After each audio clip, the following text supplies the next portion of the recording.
So the blades on this mower are specifically designed not to break. They're designed to actually twist and bend, but not to shatter, because if those blades shattered, it would send shrapnel flying, could potentially injure people, and actually pretty much destroy your mower. So let's take a closer look at this when he lifts this up, what it looks like.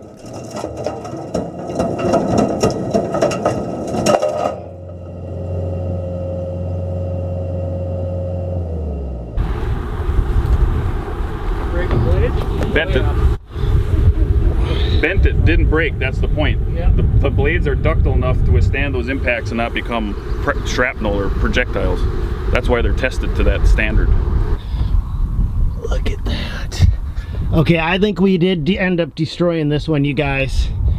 Alright, I don't know why I put that sequence here, because this is not the end of the video. It's actually just the beginning. Today, we're going to be looking at all of the different size brush mowers, from the tiniest ones all the way up to the biggest ones, to help you guys figure out which one is right for you. I mean, these things range all the way in price from down to $3,000 up to $15,000 or more, and they're not built the same. By the time you're done with this video, at least you'll have a good idea of which one to go out and grab if you're in the market for a brush mower. Okay, so 7 for skid steers and 1 for a tractor. That's kind of confusing, isn't it? Yeah, well, there's a large spectrum of use. So some people are using it for grass, some people are using it for brush, some people are using it for trees.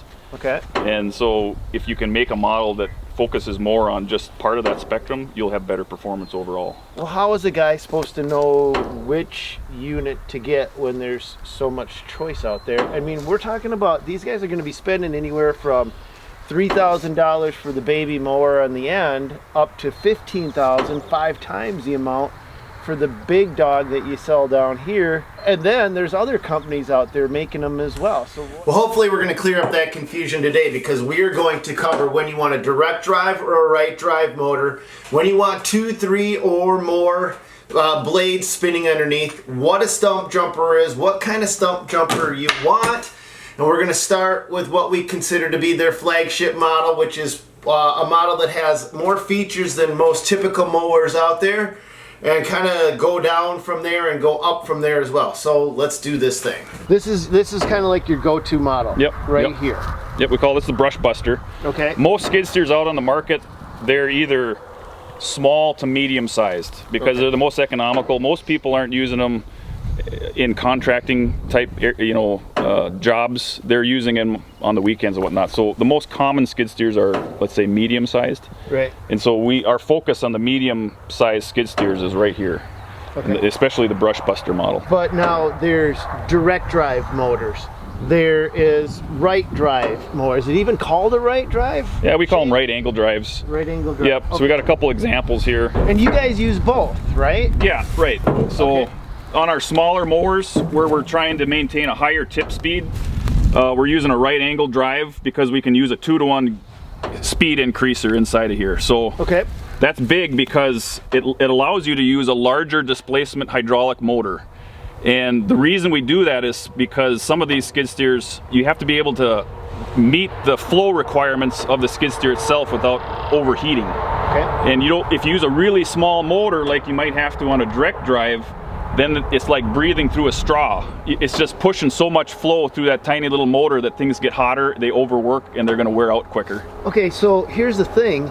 If I'm understanding this right inside the industry, a lot of companies are trying to push direct drive only as if it's the new technology and it's a stronger version. But if I'm listening to you, it's not always the right choice. It's got to be the right choice for the right mower, right? Correct, right. Okay. Yeah, we have a saying around here, there's more than one way to skin a cat. And so you can use a direct drive and you can spin that disc slower, but you're going to have less energy because of the speed. Now, a lot of times they'll make up the difference by using a heavier blade carrier. So you can either have high speed with a lower mass, or you can have low speed with a higher mass and come out with similar types of energy. Okay. Or horsepower at the spindle, if you know what I mean. But is there conditions that you would want one or the other? Yes. Okay, so what are they? Most people are going to mow brush and grass in general. They might wish that they could mow a 10-inch tree. Okay. And these mowers, you can take down a 10-inch tree. Well, But we have. You don't want to do that all day. This is not the tool for tree cutting. Okay. This tool is made for brush, saplings, and grass. And most people, that's what they do when they're clearing trails or mowing ditches or whatever. They're doing the small to medium sized material. Yep. So we like to use a higher tip speed because it gives you a cleaner cut, and you can boost the energy because of the speed of that rotational mass. So we're using two blades that look similar to this. And it's important that you make blades that have an offset if you want to do good mulching. Okay. So we got this bolted to our blade carrier, and this offset keeps the blade down close to the ground. So this offset is kind of a critical element to the success of the overall design, right? And the other thing about using two blades is that your blades can be longer overall than if you have a large stump jumper diameter with shorter blades. Wait a minute, stump jumper? What does that mean? The blade carrier or stump jumper, it's the part that the blades bolt to underneath, and we'll show it to you later. Okay. But the advantage there is that you can use a blade. This blade is like 16 pounds, and we have two of them, so you have that spinning mass as well. Right. But not only that, but the mass is farther away from the bolt, the rotational axis of the blade. So you get a lot more the momentum is hitting coming that tree. Okay. So we got high tip speed out here, but we got a lot of mass behind it at the blade. Can you help me understand the reason you guys have 7 different units for a skid steer is because it's not a one size fits all? Correct. Okay, so can we kind of walk down through all of these? Yep. And maybe you can help me understand the key differences between them. So if I was a consumer and I'm like, I got to spend a lot of money, where should I hone in at? Sure. Okay, Yep. Where should we start? Smaller? Let's start at the small end down here. Okay. So now, what would this unit fit on? It would fit on what we call mini loaders, and so an example of this would be what we sell here, the Genesis machine. Okay. And they have flow rates maybe up to about 15 gallons a minute. And then the flow rate is it has to be part of that whole combination, right? Yep. Usually we say at least 10 gallons a minute. They'll operate at lower flow rates, but the performance is less. So then you guys do a kind of a big jump up from this 42 to now these all look like they cut the same width. Yeah, so what I did was I brought out all 72-inch mowers, but we actually sell these mowers in 4 different widths. So 60, 66, 72, and 78. All of them? No, just these 2 mowers right here. Oh, just the 2. And then our tractor mower, we also have 4 widths. 4 widths, so again, but 1 more. So again, you can use the width to help match to the horsepower of the machine. Okay. So you don't want to put a 78-inch mower on a really small skid steer because it's gonna, again, you're doing more work under that 78-inch circle. It's just gonna bog. Yep, it's got to be proportional. It's just not gonna work. Yep. Okay, so from the outside they tend to look the same, but they have different features which dramatically affect their performance. We're gonna cover that right now. As I'm looking at it, if I look here, right there, where it attaches to the skid loader, and then I look over here, this unit will actually float separately from the machine. And so that means that this unit is going to contour to the ground and give you an even cut. Right. So you're going to see this feature actually in action right here. You can actually see the mower contouring to the ground separately from the skid steer.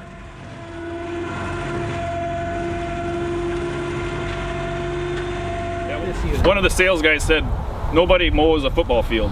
You're out here in the woods, it's like this, right? Yep. And the skid steer is very rigid. That doesn't have a suspension, most of them. So they're also bouncing around. Well, you're missing stuff every time you go over a bump. And this allows the deck to stay in contact with the ground over uneven terrain. Okay. Now that's the rigid frame, not the floating frame. And so we're gonna go in the exact same spot. Show you guys the difference. When you're brush cutting, one thing to keep in mind is the ground is never going to be even, and so you're going to get a different height from one side of the blade to the other side, but you're also, like right here, going to be binding up and beating those blades into the ground with the rigid frame mower. Just something to keep in mind. We got 2 other features that are really important on this mower. One is the rear roller. So because this deck has to be in contact with the ground independent of the skid steer, we use a roller in the back. It serves 2 purposes. One is it is a rolling contact with the ground to stay in contact, And it also shields the operator from material that's flying backwards. Oh, yeah, look at that. So you got chains here to do it. Right. But you're still gonna have stuff flying through that. Yep, this is gonna help knock it down. This is gonna be more like a barrier. The other big feature on this mower is it has a safety shutoff. So if the operator picks the mower off the ground, the mower will stop turning. When do we want these bigger ones then? Well, basically, as you go up the spectrum and you're mowing larger material, or if you have more horsepower, okay, that's why we have the top end. So these are both direct drive, but we're starting using larger and larger motors. So on the lower end of the spectrum, we're using Eaton. Is that the motor for that one, Shane? For this one. Okay. That's the motor for that one. This is the motor for this one? Yep. And that's... This is the motor for this one. Okay, Let me grab the other one. Okay, so you can definitely see the difference between this input. What motor did this come off from? That's on the utility in the brush buster. Oh, okay. So we only use Eaton motors on our rollers type mowers. So this is a 2000 series, Okay. 4000 series, 6000 series. As you go up the spectrum, the motors can handle more horsepower, so they can handle higher pressures and higher flow rates. Okay. And you have to plan on what speed you want the thing to turn at and try to match the motor size to the flow rate. So Where is the motor on your biggest one? Is that it right there? yes. Why aren't you lifting that, Shane? I can't lift it. Okay, so, wow, that is a definite size difference, isn't it? Right. So not only is it larger, but it's a different style of motor. This is a radial piston motor. So it's got 5 pistons in here. Yeah. Working like a radial engine on an old World War II plane. It's kind of the same orientation. Yeah. So they have really high startup torque. Yeah. And piston motors are really efficient. Yeah, they are. Yeah. So they have a higher efficiency than roller type motors. Why don't you use them in all of them? They're really expensive. Okay. So you have to be mindful of the cost. And there's a lot of mowers out there that are using cheaper motors from international sources, but these are American made You mean they motors. use Chinese motors?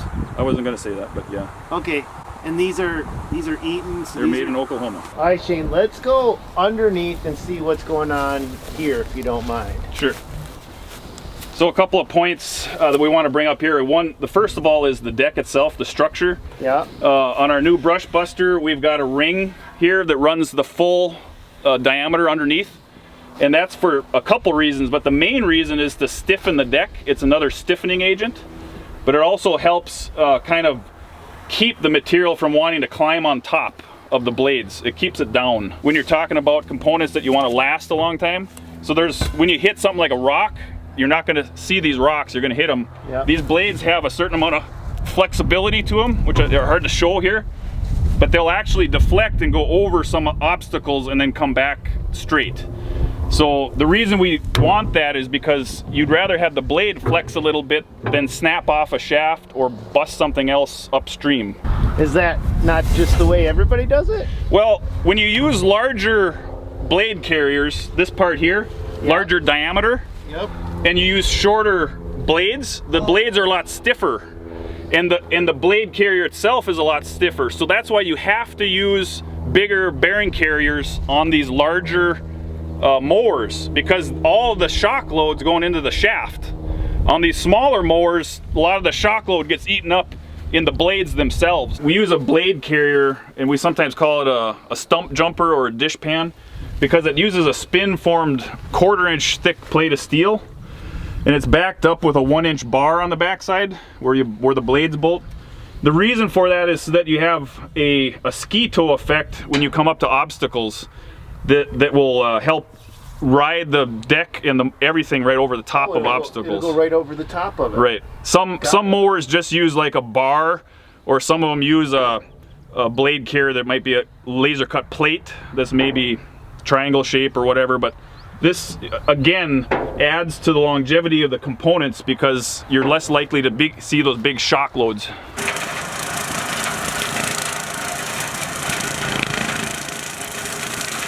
you were saying off camera that most brush mowers for a tractor are made like a tin can. Yeah, a lot of people buy tractor mowers for mowing just grass, and that's fine. We, you know, there's dozens and dozens of manufacturers of those. We wanted to be unique, and so we built a mower deck that's based on a heavy skid steer deck, and so you can go and mow trees down with it if you want by backing into them. The back side is open, and it's got a heavy construction, so you can really do pushing with it. You can mow grass with it too just fine, but you're going to have the added capacity to mow down trees. So this mower realistically is meant to mow forward, so you drive through the grass. You're driving in the grass, it's mowing in the back, but if you came across a bush or a tree, you would then back into it. Correct. And it would snake it out. Yep. Okay, one of the other things that I need to bring up is there's companies out there that are claiming like your mid-size brush mower over there. They're saying all day long they can mow 10-inch trees, and they're making kind of like these big claims and painting pictures in guys' heads that we've got to really clarify what that means. Yeah, so it's easy to use a spec and try to sway the consumer. And so a common spec is the mass of the blade carrier and also the size of the tree. But you have to be realistic with those claims. So any of these mowers, you can mow down a 10-inch tree if you wanted, but it's not always the right tool for the job. And 10-inch trees, if you're going to be doing that full time or a lot of trees that size, you need to be using mulchers, not brush mowers. So you can do it. Sure. You just realistically, it's not the right tool for the right job. Like, all right, so how big was this one? About 13 the long ways. It's a little oblong. All right, you guys, I hope this video has helped you guys understand the key differences between brush mowers. There's a lot of choices out there, and it gets to be very confusing. That's why Shane and I got together to hopefully clear up some of that confusion. This video has been brought to you by Quick Attach. Without their help, I couldn't have done this. You guys wouldn't have this information, so I'm giving a big thank you to these guys. You guys, go check them out. Where can they find you at? Quickattach.com and 866-428-8224. Exactly. God bless you guys. See you next time. All right, guys. If you're wondering if Quick Attach actually makes their stuff heavy duty, I'm gonna show you something here. You see this? This is the GoPro mount that Shane made for his GoPro. And here's the magnetic GoPro mount that you can buy on the market. If you wonder if Quick Attach makes their heavy duty, if they make it anything like their GoPro mounts, I'd say you're pretty safe.